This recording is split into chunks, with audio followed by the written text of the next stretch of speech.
Jeff, talk to us a little bit about what it was like to drive in the race today in the rain. Was pretty difficult. I mean, it was very tough to keep the car on track, not to make any mistakes. Even at the beginning, following the other cars was quite bad. That's why I think that's the reason why the grid got so extended. Yeah, it was a long, lonely, a little bit of a boring race. But you know what? Once in a while in Formula E, I'm quite happy to have a race like this, and it's usually so hectic. So we have an onboard lap of your race in the rain today. Okay. Can you talk us around the challenging points, what was difficult, and what was really keeping your attention during these laps?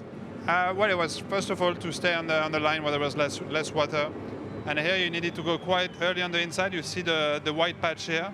If you put the wheel, I mean, you're off the track. I mean, you lose the car, and you have the lines here. You're trying to basically keep it, because as soon as you exit those lines, you have a little bit of aquaplaning. Those tires are quite hard. It's a hard compound, so it doesn't fit very well in the wet. Here's the same, trying to keep as much on the inside as possible. Very difficult traction because it's combined, so had to be very smooth. And if I pause it here, this was a super difficult part of the lap. We saw many other drivers making mistakes. You didn't make any. But is it just super slippery if you get slightly offline here? Yeah, you can see here the dark patch is where the car all go, and here is where there is a little bit more water. So if you go where there is a little bit more water, you basically lose the car. And I took it lap by lap, trying to go a bit more on the inside, a bit more on the inside, a bit more on the inside. Yeah, everyone started cutting the curbs. Yeah. All of you at the front of the field started cutting it. It seemed to be the most efficient way to go through turn 5. Yeah, the most efficient, least dangerous, I would say. And here was the same, like you had to turn in quite early. This looked really difficult actually in the high-speed corners. If you went a little bit wide, it seemed super greasy. Yeah. And I guess if the leaders started to take the wider lines from lap 1, then everybody would have taken the outside part, because there would have been less water, But since they all took on the inside from the very beginning, you had to do the same. Here was the same. You need to take the inside curve, otherwise you have too much water on the outside. And here braking was quite okay. The last few corner was yeah, I would say quite good. It looked like you just had to be neat and tidy and a bit patient in turn 10, 11, 12 in order to do a nice clean end to the lap. Yep. So that's what happened in the race today. But I have one other thing I would like to review with you, and that is yesterday's amazing, nice. I haven't seen it yet. Amazing final lap of the race. I have your onboard here. Talk us through this, because this was an incredible lap. Well, I had a low target, 149. So where do you see your target on here? Just here. Okay, just in the center of the steering wheel. And I knew that Roland had a little bit less energy because he was lifting quite early, blocking the inside. So, yeah, I guess it was difficult for him energy-wise. So T1 I basically just tried to save even more energy, and you can see I think my target just increased. You see the green that I have on my bar graphs, that's how much energy I saved in the first corner. And my target went to 154. So just here, this is where you see your target. You know that you're in good shape. You know the guys in front are compromised because they burnt too much energy.